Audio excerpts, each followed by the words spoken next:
ಬಾಗಲಕೋಟೆ ಜಿಲ್ಲೆ ಜಮಖಂಡಿ ತಾಲೂಕು ಒಳಗ ಒಂದ್ ಊರ್ದಾಗ ತಾಯಿ ಆದಿಶಕ್ತಿ ಚೌಡೇಶ್ವರಿ ದೇವಿಯ ಇಂಥ ದೇವಸ್ಥಾನ ಇದೆ ಅಂತ ಗೊತ್ತಿರ್ಲಾಗಿತ್ರಿ. ಇಲ್ಲಿ ಬಂದ ಬಳಕ ಜನರು ಮಾತಾಡೋದು ನೋಡಿ ನಂಗೂ ಆಶ್ಚರ್ಯ ಆಗಿ ಬಿಡ್ತೀರಿ. ಏನ್ ಸಮಸ್ಯೆ ಇತ್ತು ನಿಮ್ಗೆ? ಹೊಟ್ಟಾಗ ನೀರು ತುಂಬ್ತಿದ್ದೀವಿ. ಹಾ ರೀ. 5-6 ತಿಂಗಳು ದವಾಖಾನೆ ಐತೆ. ಹಾ ರೀ. 7 ಲಕ್ಷ ರೂಪಾಯಿ ದವಾಖಾನೆ ಐತೆ. 7 ಲಕ್ಷ ರೂಪಾಯಿ ಐತೆ. 7 ಲಕ್ಷ ಹಾಕೋದ್ನು ಉಳಿಯಲ್ಲ ಹೇಳ್ಯಾರ ಡಾಕ್ಟರ್. ಹಾ ರೀ. ಮನೆಗೆ ಹೋಗಿನ್ರಿ. ಹಾ ರೀ. ಇವ್ರದ್ದು ಮೊಬೈಲ್ದಾಗ ನೋಡೋಣ ಬಂದಿವ್ರಿ. ಬರ್ನ ಈಗ ಕಮ್ಮಿ ಆಗ್ಯದ. ಸಮಸ್ಯೆ ಏನು ಏನು ಊಟ ಮಾಡ್ತಾ ಇರಲಿಲ್ಲ. ಇಲ್ಲಿ ಬಂದ ಬಳಕೆ ಊಟ ಮಾಡೋದು. ಹಂಗಾದ್ರೆ ಈ ಊರ್ ಯಾವ್ದಂತ ಹೇಳ್ತಾನೆ ಬರ್ರಿ. ಏನಂತೀರಿ ಅನಾಹುತ ಮಂದಿ?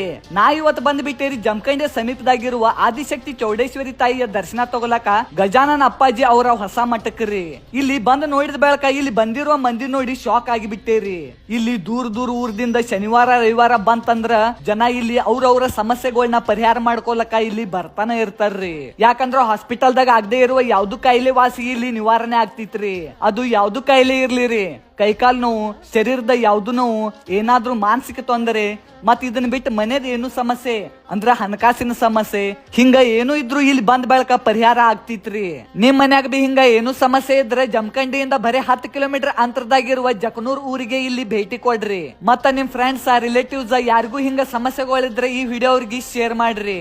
ಮತ್ತೆ ಹೆಚ್ಚಿನ ಮಾಹಿತಿಗಾಗಿ ಸ್ಕ್ರೀನ್ ಮ್ಯಾಗ ಕಾಣುವ ಈ ನಂಬರ್ಗ ಕಾಂಟ್ಯಾಕ್ಟ್ ಮಾಡ್ರಿ. ಮತ್ ಹಂಗ ಇದೇ ತರ ವಿಡಿಯೋ ಸಂಬಂಧ ನಮ್ಗೊಂದ ಫಾಲೋ ಅಷ್ಟ್ ಮಾಡ್ರಿ. ಒಂದೇ ವಾರ ಬಂದಾಗ್ರಿ ನಂದು ಮದ್ವಿದ ಎಲ್ಲ ಗಟ್ಟಿಯಾಗಿ ಕ್ಯಾನ್ಸಲ್ ಆಗತ್ತಿತ್ತು. ಒಂದೇ ವಾರಕ್ಕೆ ಬಂದು ಇಲ್ಲಿ ಎಲ್ಲ ಬೇಡ್ಕೊಂಡು ಹೋದ್ನಿ.